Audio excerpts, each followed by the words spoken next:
હાલો વિદ્યાર્થી મિત્રો, કેમ છો? સ્વાગત છે તમારું.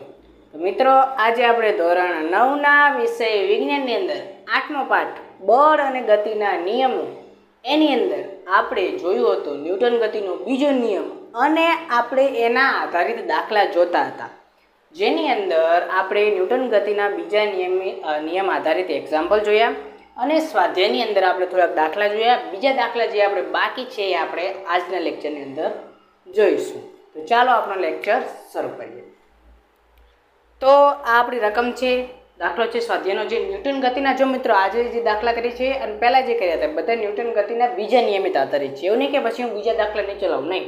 બીજા હું જ્યારે બીજો ટોપિક ચલાવી દઈશ પછી એના પછી બીજા દાખલા છે એ બી ચલાવીશ. રેડ, સ્વાધ્યાયના બધા દાખલા. તો આ જે દાખલા છે મેં ન્યૂટન ગતિના બીજા નિયમિત આધારિત છે એ લીધા છે, બરાબર. ચલો રકમ વાંચીએ, શરૂ કરીએ. શું કહે છે રકમ? 10 મીટર પ્રતિ સેકન્ડના વેગથી ગતિ કરતા 200 ગ્રામ દળના હોકીના બોલને, હોકીનો જે બોલ આવે તમે હોકીની રમત જોઈ હશે, એ હોકીના બોલને હોકી સ્ટીક, જેની લાંબી સ્ટીક હોય ને હોકી સ્ટીક કહેવાય, એ હોકી સ્ટીક વડે ફટકારતા અને મારવામાં આવે છે. તે મૂળ ગતિની વિરુદ્ધ દિશામાં 5 મીટર પ્રતિ સેકન્ડના વેગથી પાછો ફરે છે. જો શું કન્ડિશન કહે કે પહેલાં બોલ આ તરફ આવતો હતો 10 મીટર પ્રતિ સેકન્ડના વેગથી, પછી મેં હોકી સ્ટીક વડે એને માર્યું, તો હવે શું થશે? મારશે તો શું થશે? એની દિશા બદલાઈ જશે. તો આ દિશામાં આવતું હતું, હવે વિરુદ્ધ દિશામાં જવા માંડ્યું, બરાબર. 10 મીટર પ્રતિ સેકન્ડની ઝડપથી આવતું હતું, માર્યું એટલે વિરુદ્ધ જવા માંડ્યું, 5 મીટર પ્રતિ સેકન્ડ ઝડપથી પાછો ફરે છે. આ ગતિ દરમિયાન હોકી સ્ટીક, જે હોકી સ્ટીક હતી એના વડે લાગતા બળ, તમે માર્યું એટલે બળ લાગ્યું ને, બળથી હોકીના બોલના વેગમાનમાં થતો ફેરફાર ગણો. જે હોકીનો બોલ છે એના વેગમાનમાં શું ફેરફાર થાય, મતલબ કે ડેલ્ટા પી આપણે શોધવાનું છે.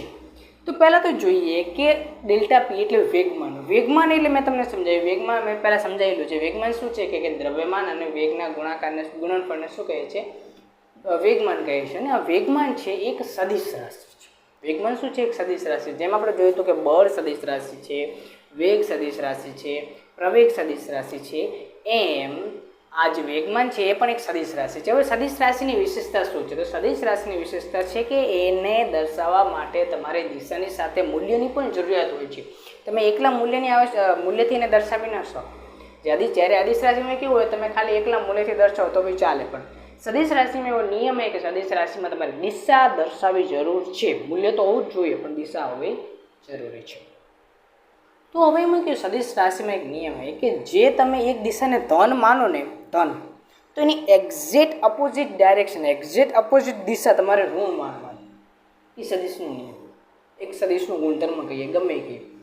માની લો હું આ દિશામાં બળ લગાવું રહું, તો હું બળની આ દિશાને ધન માનીશ, એની એક્ઝેક્ટ અપોઝિટ સાઈડ, એક્ઝેક્ટ એટલે એકદમ વિરુદ્ધ. માની લો કે આ દિશા છે, એની એક્ઝેક્ટ અપોઝિટ સાઈડ કઈ થાય? આ થાય.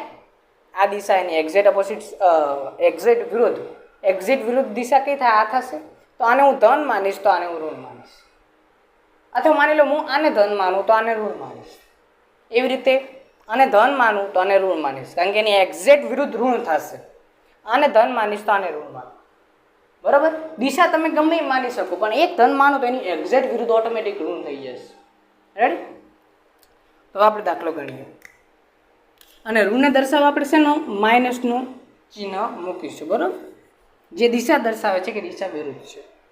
માની લો બોલ છે, બોલ અહીંયા આવતો હતો 10 મીટર પ્રતિ સેકન્ડની ઝડપથી, પછી પાછો ફર્યો, આપણે માર્યો એટલે કેટલા વેગથી? 5 મીટર પ્રતિ સેકન્ડના વેગથી.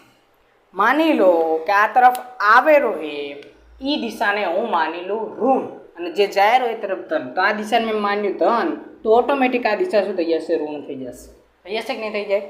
હું શું માનું રહું કે દડો આ તરફ જાય રહ્યો એ પહેલાં આ તરફ આવતો હતો અને આ તરફ હવે જાય રહ્યો, તો હું આ દિશાને ધન માનીશ, આ દિશાને ઋણ માનીશ. રેડી? ઓકે, ચલો. તો આપણે શું પહેલાં આપેલું છે? તો આપણને દળ આપેલું છે.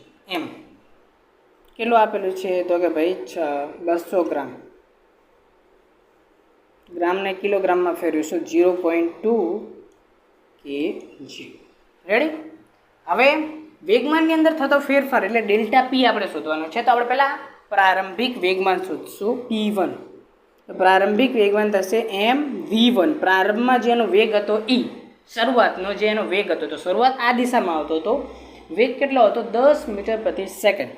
અને દર તો કંઈ બદલાશે નહીં એવું થોડી કે હોકી સ્ટિકને મારી તો એનું દળ બદલાઈ ગયું નહીં, સોરી હોકી સ્ટિકથી માર્યું તો એનું દળ બદલાઈ ગયું ના, દળ તો સેમ જ રહેશે, અચળ વસ્તુ છે તો એ સેમ જ રહેશે. તો શું થશે 0.2 અને વેગ v1 પ્રારંભિક આ તરફ આવતો એટલે 10.2 ઇન્ટુ 10 એટલે કેટલા થશે 2 અને વેગમાનનો એકમ શું થશે કિલોગ્રામ ઇન્ટુ મીટર પ્રતિ સેકન્ડ. તાર શું થઈ ગયું પ્રારંભિક વેગમાન p1 થઈ છે જો 2 કિલોગ્રામ ઇન્ટુ મીટર પ્રતિ સેકન્ડ. બરોબર. ચલો હવે સોરી એક મિનિટ આ વિરુદ્ધ દિશા છે ને તો અહીં આવશે માઇનસ, તો અહીં બી આવશે -2 કિલોગ્રામ ઇન્ટુ મીટર પ્રતિ સેકન્ડ. બરાબર. માઇનસ શું દર્શાવે છે ડાયરેક્શન દિશા, એવું નહીં કે આમ મતલબ કે ઋણ શું દર્શાવે દિશા દર્શાવે કે જે તમારું વેગમાન છે વિરુદ્ધ દિશામાં છે. Ready okay. ચલો સેકન્ડ નંબર પર આપણે શોધીએ P2.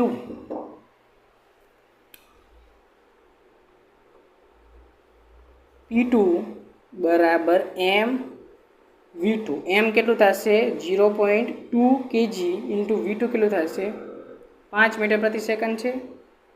0.2 ઇન્ટુ 5 10 થાય તો 1 કિલોગ્રામ ઇન્ટુ મીટર પ્રતિ સેકન્ડ. આ શું થશે ધન થશે. કેમ ધન? કારણ કે આ દિશાને આપણે શું માની છે ધન, તો આપણે 5 ને બી શું મેકશું ધન મેકશું, ઋણ મૂકશું નહીં. હવે જોઈએ વેગમાનની અંદર ફેરફાર. આ જો P2 છે બરાબર. તો વેગમાનની અંદર ફેરફાર એને કહેવાય ડેલ્ટા પી. તો ડેલ્ટા પી બરાબર P2 માઇનસ P1. બરાબર. P2 માંથી P1 જાય આપણું વેગમાનની અંદર થતો ફેરફાર. તો P2 કેટલું હતું? તો P2 હતું -2. SI એકમ નહીં લખતો બરાબર મિત્રો, SI એકમ નહીં લખતો હાલ, કારણ કે પછી છેલ્લે જવાબમાં લખશું. માઇનસ P1 કેટલું હતું? P1 હતું 1. રેડી. તો -2 -1 બરાબર. સોરી એક મિનિટ P2 આપણે 1 મળ્યું હતું ને, P2 આપણને 1 મળ્યું હતું, P1 આપણને -2 મળ્યું હતું. તો P2 આપણું 1 માઇનસ P1 આપણું -2 મળ્યું હતું ને, -2. રેડી. આ 1 માઇનસ માઇનસ પ્લસ, તો +2 1 + 2 કેટલા થઈ જશે 3. હવે એસઆઈ એકમ લખી દો કિલોગ્રામ શું થાય વેગમાનનો ઇન્ટુ મીટર પ્રતિ સેકન્ડ. આ શું મળી ગયું આપણને ડેલ્ટા પી. ડેલ્ટા પી શું મળ્યું 3 કિલોગ્રામ ઇન્ટુ મીટર પ્રતિ સેકન્ડ. આ મળ્યું આપણને વેગમાનની અંદર થતો ફેરફાર. રેડી. તો આ થઈ ગયો આપણો જવાબ. હવે જોઈએ મિત્રો આગળ બીજો દાખલો. રકમ વાંચીએ. 10 ગ્રામ દળ ધરાવતી એક ગોળી, એક નાની ગોળી છે, સમક્ષિતિજ દિશામાં, સમક્ષિતિજ એટલે આડી x અક્ષમાં દિશામાં 150 મીટર પ્રતિ સેકન્ડના વેગથી 150 મીટર પ્રતિ સેકન્ડ કેટલો બધો વેગ કહેવાય, કારણ કે ગોળી તો એટલી ડિસ્ટન્સ સુધી મારે તરત જ લાગી જાય બરાબર, કારણ કે એનો વેગ વધારે હોય. વેગથી ગતિ કરી રહી છે, લાકડાના એક બ્લોક સાથે અથડાય છે. હવે જો કેવું છે ગોળી મારવામાં આવે છે એક લાકડાનો એક બ્લોક એટલે ખબર પડે શું કહેવાય ઘન, ગુજરાતીમાં કહો તો ઘન, લાકડાનો આટલો ટુકડો કહો ને મોટો ટુકડો, એમાં ઘૂસી જાય છે. હવે જો માની લો અમુક જગ્યાએ કેવું હોય કે લાકડું પતલું હોય તો તરત ગોળી એમાંથી બહાર નીકળી જાય, પણ માની લાકડું ખૂબ જાડું હોય તો પછી ગોળી બહાર ના નીકળે, અંદર ને અંદર ફસાઈ જાય. રાઈટ. તો આ કિસ્સાની અંદર એવું જ થાય છે, એક બ્લોક સાથે અથડાય તેમાં ઘૂસીને 0.03 સેકન્ડમાં સ્થિર થઈ જાય છે.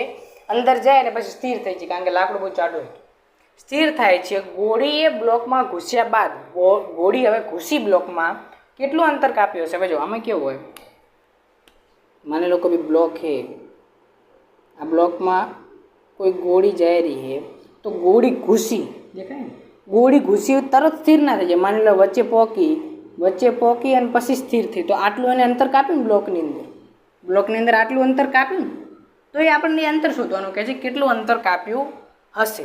અને લાકડાના બ્લોક દ્વારા ગોળી પર લાગતા બળના મૂલ્યની પણ ગણતરી કરો કે ભાઈ લાકડાનો બ્લોક છે એ શું કરે છે, લાકડાનો બ્લોક શું કરે છે, સામે બળ લગાડે છે. કારણ કે જો લાકડાના જે દ્રવ્ય હોય શું કે ભાઈ મારા અંદર ફેરફાર ના કરો, પણ ગોળી શું કરે એના અંદર ઘૂસી એના અંદર ફેરફાર કરે, પરિણામે શું કરશે વિરોધ કરશે એટલે કઈ બળ લાગશે સોરી વાઇટ પડી ગયું. કયું બળ લાગશે? ઘર્ષણ બળ. એને રોકશે, વિરુદ્ધ દિશામાં બળ લાગશે. તો આ જે બળનું મૂલ્ય આવશે નેગેટિવ જ આવશે. કેમ? કારણ કે જે બ્લોક છે એનો ગુણધર્મ છે કે મારે ભાઈ સ્થિર રહેવું છે, મારે જે સ્થિતિ છે એમ જ રહેવું છે. તમે મારી સ્થિતિ અંદર ચેન્જ ના કરો તો ગોળી અંદર આવશે, બ્લોકની અંદર ઘૂસશે. માન લો આ બ્લોકે ગોળી અંદર આવી, બ્લોક અંદર ઘૂસ્યો, આ બ્લોકે વિરોધ કર્યો કે ભાઈ ના યાર મારા અંદર ફેરફાર ના કર. બ્લોક વિરોધ કરશે, વિરુદ્ધ દિશામાં બળ લગાડશે. વિરુદ્ધ દિશામાં બળ લગાડશે, બળ આપણે શોધવાનું છે. અને એવું કહે છે કે કેટલું અંતર કાપ્યું છે. માન લો આટલા સુધી પહોંચીને સ્થિર થઈ જાય તો આટલું અંતર આપણે શોધવાનું છે. હવે શોધશું કઈ રીતે? ટાઈમ આપેલો, વેગ આપેલું, દળ આપેલું, શોધવાનું શું? અંતર શોધશું કઈ રીતે?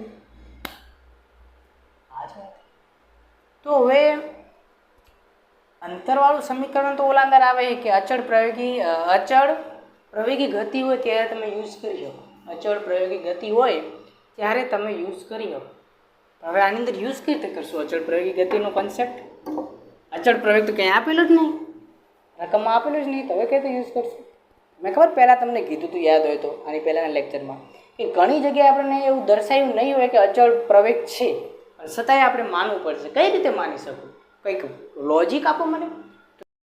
તો લોજિક એ છે કે એફ બરાબર એમ એ, ન્યૂટન ગતિના બીજા નિયમ મુજબ. હવે આપણે એને કરતાં બનાવશું તો એ બરાબર થશે એફ છેદની અંદર એમ. હવે મને કહો કે દ્રવ્યમાન બદલાવાનું હોય ગોળીનું? ના, ગોળીનું દ્રવ્યમાન શું રહેશે? સેમ રહેશે. એવું થોડી ગોળી બ્લોકની અંદર જઈ ગોળીનું દ્રવ્યમાન બદલાઈ ગયું? ના, એનું દ્રવ્યમાન સેમ રહેશે. તો દ્રવ્યમાનની અંદર કોઈ ચેન્જ નહીં થાય. તો એ કોના ઉપર આધાર રાખશે? બળ ઉપર આધાર રાખશે. કોના ઉપર આધાર રાખશે? બળ ઉપર આધાર રાખશે. હવે મને કહો કે આ બ્લોક એ શું કરશે? વિરુદ્ધ દિશામાં બળ લગાડશે. હવે બ્લોક છે એક જ મટીરિયલનો બનેલો હોય ને, એવું થોડી હોય કે ડિફરન્ટ એટલે કે જુદા જુદા મટીરિયલનો બનેલો હોય, અલગ અલગ દ્રવ્યમાનનો થોડી બનેલો હોય. આ બી સેમ એ, આ બી સેમ એ, બધી જગ્યાએ સેમ લાકડું હોય, એકદમ સરખું છે. એવું નહીં કે આની જગ્યાએ થોડુંક વધારે છે, આ કને ઓછું હોય. ના, સેમ છે. તો એના દ્વારા જે બળ લાગશે એ બી સેમ જ હશે ને, બળ થોડી બદલાશે.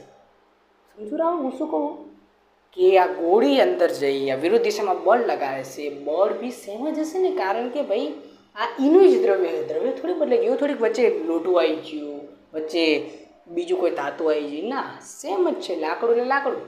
આવું આપણે કન્સેપ્ટ રોડની અંદર સમજી કે રોડ છે એક જ છે, એક જ દ્રવ્ય વસ્તુનું બનેલું છે, એટલે ઘર્ષણ બળ બી સેમ હશે. તો બળ સેમ, આ બી બદલાશે નહીં, બળે નહીં બદલાય. તો એ શું થઈ જશે? જો બળે બદલાતું નથી, દ્રવ્યમાને બદલાતું નથી, તો એ શું થઈ જશે? એ થઈ જશે અચળ. અને જ્યારે પ્રવેગ હોય અચળ ત્યારે તમે શેનો યુઝ કરી શકો? ન્યૂટન ગતિના અચળ પ્રયોગી ગતિના 3 સમીકરણ જે છે એ યુઝ કરી શકો. આ હશે તો જ. રેડી?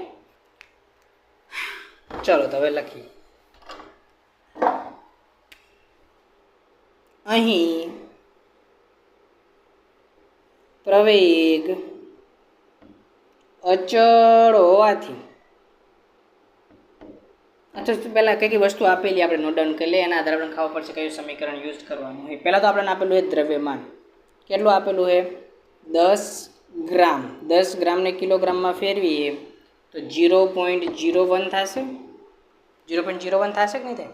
1000 વડે ભાગી નાખો, 100 ને 100 કેન્સલ, 0.01 બરાબર શું થાય છે? 0.01 કિલોગ્રામ. પછી બીજું શું આપેલું છે? પ્રારંભિક વેગ આપેલો છે ગોળીનો પ્રારંભિક વેગ, એટલે V1 કહી દો કે U કહી દો તો બી ચાલે. U કેટલો આપેલો છે? U આપેલો છે 150 મીટર પ્રતિ સેકન્ડ. પછી બ્લોક સાથે અથડાઈને T આપેલો છે સમય. T કેટલો આપેલો છે? તો કે ભાઈ 0.03 સેકન્ડ. પછી કહે છે સ્થિર થઈ જાય છે. સ્થિર થઈ જાય છે મતલબ કે અંતિમ વેગ એટલે V બરાબર કેટલો છે? 0 મીટર પ્રતિ સેકન્ડ.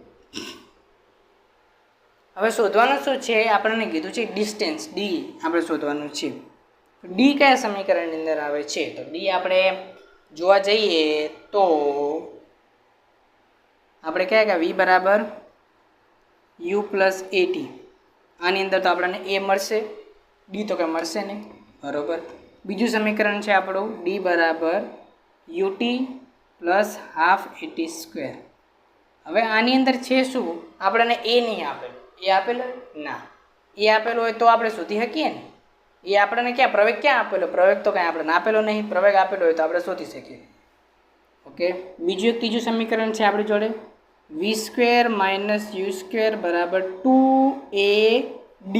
હવે આમાં બી એની જરૂર છે, તો બંને સમીકરણમાં ડી તો આવે પણ આપણે સાથે સાથે પ્રવેગ શોધવો પડશે. તો પહેલાં આપણે પ્રવેગ શોધવો પડશે, એના પછી આપણે અંતર શોધી શકીશું. બરાબર, તો ચાલો પહેલાં પ્રવેગ શોધીએ. આટલી વસ્તુ પહેલાં નોટ ડાઉન કરી લો. રેડી? ચાલો, તો ન્યૂટન ગતિ અહીં અચળ પ્રવેગ હોવાથી, એ લાઈન ખાલી તમે લખી દેજો, મારું બોર્ડ થોડું નાનું હોય એટલે તમે લખજો, અહીં અચળ પ્રવેગ હોવાથી અચળ પ્રવેગી ગતિના સમીકરણ મુજબ આપણે શું લખીશું, v બરાબર u પ્લસ at. બરાબર, v અંતિમ વેગ કેટલો છે 0, પ્રારંભિક વેગ ગોળીનો કેટલો છે 150 વત્તા એ આપણે મેં શોધવાનો, કારણ કે એની આપણને જરૂર છે. ટી સમય કેટલો આપેલો હોય તો કે ભાઈ 0.03 સેકન્ડ આપેલો હોય. રેડી? ચાલો, હવે 150 છે, આ બાજુ જશે શું થઈ જશે, માઇનસ થઈ જશે, -150 બરાબર a ગુણ્યા 0.03. હવે આ ગુણાકારમાં છે, બરાબરની આ બાજુ જશે શું થઈ જશે, ભાગાકારમાં જતો રહેશે. એમાં જતો રહેશે ભાગાકારમાં. તો a બરાબર -150 છેદની અંદર 0.03. હવે 0.03 કાઢવા માટે ઉપર શું કરી દેવાનું, 2 શૂન્ય મૂકી દેવાનું. તો અહીં શું થઈ જશે, 3 થઈ જશે. આ પોઈન્ટને ખસેડો એટલે અહીં 3 થઈ જશે. અહીં બીજા કેટલા આવી જશે, 100 આવી જશે. ઓકે, 5 તરી 15, તો અહીં કેટલો આવશે 5. તો એ બરાબર કેટલું થઈ જશે, -5000 મીટર પ્રતિ સેકન્ડ સ્ક્વેર. આટલો એનો પ્રવેગ હશે. માઇનસ કેમ આવ્યું, માઇનસ એટલા માટે આવ્યું કારણ કે દિશા વિરુદ્ધ છે ને. જો ગોળી આ દિશામાં ગતિ કરી રહી છે, આ દિશામાં ગતિ કરે તો આ દિશાને મેં ધન માનીને એક્ઝેક્ટ વિરુદ્ધ દિશાને ઋણ માનીશ, તો પ્રવેગ કઈ દિશામાં છે, ઊંધી દિશાની અંદર ઉત્પન્ન થાય છે. કેટલો છે, -5000 મીટર પ્રતિ સેકન્ડ સ્ક્વેર. આ પ્રવેગ મળ્યો. પણ આપણે શું શોધવાનું છે, આપણે શોધવાનું છે ડી. તો આપણી જોડે 2 સમીકરણ છે, બંને સમીકરણ યુઝ કરીને આપણે શોધી શકીએ છીએ. બરાબર, તો આપણે આ સમીકરણ યુઝ કરીએ, v² - u² વાળું કરીએ. બરાબર, v² ફરીથી લખવાનું કે અચળ પ્રવેગ હોવાથી અચળ પ્રવેગી ગતિના સમીકરણ મુજબ v² - u² બરાબર 2ad.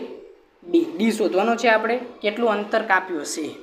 v² અંતિમ વેગ 0નો વર્ગ, પ્રારંભિક વેગ 150નો વર્ગ બરાબર 2, એ કેટલું મળ્યું, -5000. અને ડી આપણે શોધવાનું છે. આ 0નો વર્ગ 0 થઈ જશે. હવે 15નો વર્ગ, 15નો વર્ગ કેટલો થાય, લગભગ 225 થાય. કેટલા થાય, કલ્યાણો ફટાફટ, મિસ્ટેક ના પડવી જોઈએ ને. 15 × 15 એકમ દશક શું, 15 15 15 × 5 = 75, 5 2 225. કેટલું થશે, 225. તો કેટલું થશે, 225. અને આ 0નો વર્ગ કેટલો થશે, 0 × 0. હવે 2 × 5 દુ 10, તો -10000. 5000 × 2 એટલે 10000 થાય ને, ગુણ્યા ડી.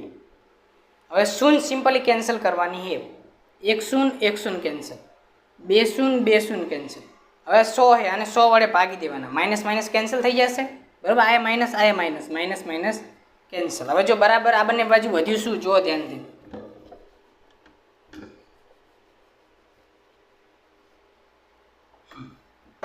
આ બાજુ શું વધ્યું છે, 225.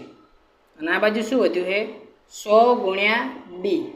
ગુણાકાર છે, આ બાજુ જશે શું થઈ જશે, ભાગાકાર. તો ડી બરાબર આવશે 225 છેદની અંદર 100.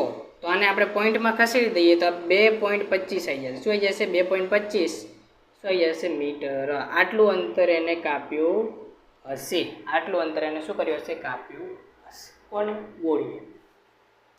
હવે બીજું શું કીધું છે કે ગોળી પર લાગતા બળનું મૂલ્ય ગણો. આ બ્લોક દ્વારા કેટલું એના પર બળ લાગે આપણે શોધવાનું. તો બળ બરાબર F બરાબર ma. એમ આપણને આપેલું છે, એ આપણને આપેલું, આપણે મળી ગયું કેટલું, -5000. અને બળ પાછું વિરુદ્ધ દિશામાં લાગશે એટલે માઇનસની નિશાની આવશે.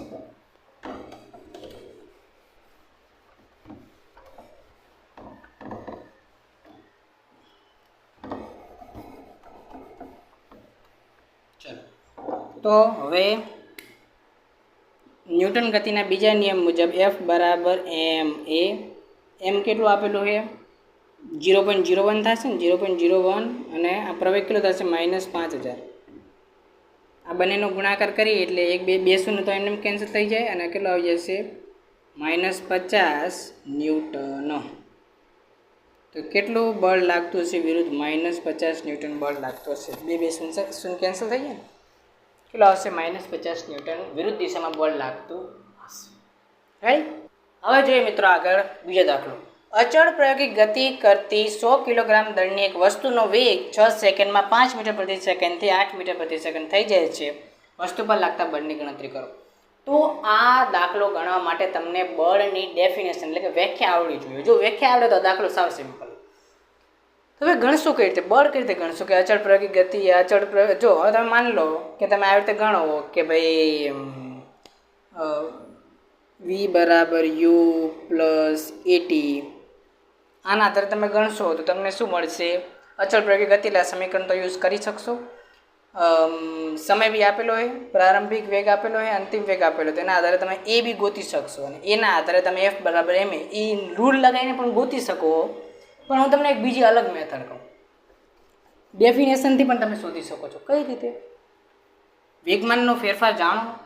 વેગમાનનો વ્યાખ્યા શું હતી કે વેગમાનના ફેરફારની અંદર વેગમાનના ફેરફારનો સમય દરને શું કહે છે તેના પર લાગતું બાહ્ય બળ જેટલું હોય છે. એટલે શું હોય છે એફ બરાબર ડેલ્ટા પી છેદની અંદર ટી. આટલું ખાલી શોધી લો તો આપણું બળ મળી છે. ડેલ્ટા પી શોધવાનું અને ટી વડે ભાગી દેવાનું તો આપણને મળી જશે બળ. તો શું લખશું આપણે પહેલાં એનો પ્રારંભિક વેગમાન. અહીં વસ્તુનો પ્રારંભિક વેગમાન કેટલું થશે p1 બરાબર m v1. દળ કેટલું આપેલું છે 100 કિલોગ્રામ. v1 પ્રારંભિક વેગ કેટલો આપેલો હોય 5 મીટર પ્રતિ સેકન્ડ. તો કેટલું થઈ જશે 500 કિલોગ્રામ ઇન્ટુ મીટર પ્રતિ સેકન્ડ. આ શું થઈ જશે p1. p2 શોધવું છે તો કેટલું થઈ જશે m એટલે કે ફરતી 100 કિલોગ્રામ અને v કેટલું થઈ જશે 8 એટલે કેટલું થઈ જશે 800 કિલોગ્રામ ઇન્ટુ મીટર પ્રતિ સેકન્ડ. બીજું શું શોધવાનું છે? હવે બળ આપણે શોધવાનું હોય તો ડેલ્ટા પી આપણને કેવી રીતે મળશે? ડેલ્ટા પી બરાબર p2 માઇનસ p1. p2 કેટલું આપેલું હોય આપણને? ડાયરેક્શન તો આમાં જોવાની છે નહીં, દિશા થોડી કીધી કે દિશા હવે એની દિશામાં જશે ને. જો શું કહે વેગ 5 માંથી 8 થયો તો દિશા તો સેમ જ હશે ને, દિશા થોડી બદલાઈ જશે તો જ વધ્યો હોય ને કે ઘટે ને વેગ. તો કેટલું થશે 800 માઇનસ p1. p1 કેટલું છે 500. 800 માંથી 500 જશે તો ડેલ્ટા પી કેટલું થઈ જશે? ડેલ્ટા પી બરાબર 300 કિલોગ્રામ ઇન્ટુ મીટર પ્રતિ સેકન્ડ. આ શું થઈ ગયું ડેલ્ટા પી. હવે શું લખવાનું? તમારે એક લાઈન લખવાની કે ન્યૂટન ગતિના બીજા નિયમની વ્યાખ્યા પરથી આપણે શું કેટલું 300 આવ્યું ને 500 માંથી 800 300 પરથી આપણે શું લખી શકીશું? આપણે લખી શકીશું કે F is nothing but delta P છેદની અંદર ટી. ડેલ્ટા પી કેટલું આવ્યું 300 અને સમય કેટલો આવ્યો? સમય આવ્યો 6 સેકન્ડ. તો 6 × 5 = 30. તો એફ બરાબર કેટલું લાગશે ભાઈ? 50 ન્યૂટન બળ લાગશે. આ થઈ ગયો તમારો જવાબ. આની વાત તમે દાખલો ઓલી રીતે બી ગણશો અચળ પ્રાયોગિક ગતિના સમીકરણથી તો બી સાચો આવશે. બંને રીતથી ટ્રુ છે, ફોલ્સ છે કે બરાબર. હવે જોઈએ મિત્રો આગળ બીજો દાખલો. 10 કિલોગ્રામ દ્રવ્યમાન ધરાવતી એક ડમ્બેલ છે. ઉપાડવાનો આવે ને બોડી બિલ્ડર કસરત કરે.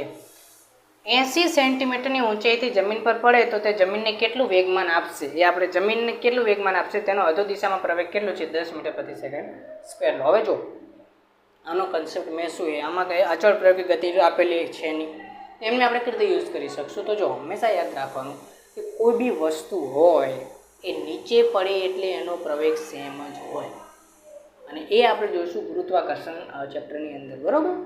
કે કોઈ બી વસ્તુ હોય એ નીચે પડે, માની લો માર્કર નીચે પડે તો એનો પ્રવેગ એને હંમેશા આઈકન 10 કીધું હોય પણ જવાબ આવે 9.8, પણ 9.8ને એપ્રોક્સિમેટલી 10 પાડી લેવાય. 10 માનો ગમે એ વસ્તુ ફેંકો એનો અધો દિશામાં પ્રવેગ એક જ રહેશે. કેટલો રહેશે? 10 મીટર પ્રતિ સેકન્ડ. તો પ્રવેગ શું થયું? અચળ થયું. પ્રવેગ અચળ છે તો તમે કયું સમીકરણ યુઝ કરી શકો? 3 સમીકરણ યુઝ કરી શકો. તો હવે વેગમાન કેટલું આપશે એ આપણે શોધવાનું છે. તો આમાં કેવું કે पहली कंडीशन तो ये है कि डम्बेल ऊपर उपाड़ेलू है। और डम्बेल ऊपर उपाड़ेलू है तो ऊपर तो स्थिर, मान लो मारा हाथ में डम्बेल है तो मारा हाथ में तो स्थिर है, तो प्रारंभिक वेगमान तो एनु 0 हशे, पण एनु अंतिम वेगमान शुं थशे? धीरे धीरे धीरे जमीन ने अड़ी जशे, अड़शे त्यारे एनु कंईक वेग तो हशे ने, अड्या पछी भले स्थिर थई जाय पण अड्या त्यारे कंईक वेग तो हशे ने, ए वेग हशे अने एना द्रव्यमाननो गुणाकार करीश तो मने मळशे वेगमान, ए वेगमान जमीनने मळशे। ए तो आपणे समजવાનું रेडी। तो हवे अंतिम एनो वेग शुं थशे ए नहीं खबर, आपणे प्रारंभिक वेग खबर है कि भाई 0 है, तो शुं शुं वस्तु आपेली है तो कि u बराबर प्रारंभिक वेग आपणे आपेलो है 0 मीटर प्रति सेकंड। बीजું શું આપેલું? એનું દળ આપેલું, દળ કેટલું આપેલું કે ભાઈ 10 કિલોગ્રામ। રેડી। બીજું શું આપેલું? આપણે ડી આપેલું, ડી 80 સેન્ટીમીટર, 80 સેન્ટીમીટરને આપણે ઓલામાં ફેરવીએ તો કેટલું થઈ જશે? 0.8 મીટર, બરાબર। પછી બીજું શું આપણને પ્રવેગ આપેલું છે જે સેમ રહે છે 10 મીટર પ્રતિ સેકન્ડ। ઓકે। હવે અચળ અહીં પ્રવેગ શું આપણે લખશું? અહીં પ્રવેગ અચળ હોવાથી અચળ પ્રવેગી ગતિના समीकरण परथी आपणे शुं लखी सकीशुं? v² - u² बराबर 2ad। रेडी। v² शोधवानो छे, u² खबर छे कि प्रारंभ में शुं छे? 0, 0 नो वर्ग 0 बराबर 2, a केटलुं छे? 10, d केटलुं छे आपणुं? 0.8, 0.8 गुण્યા 10 એટલે કેટલું થઈ જશે? 8 થઈ જશે। 8 दू 16, तो v² बराबर 16, तो v बराबर કેટલું થઈ જશે? 4, 400 मीटर प्रति सेकंड। रेडी। હવે આપણે શોધીશું વેગમાન। આપણે શું લખશું? તો હવે જમીનને મળતું વેગમાન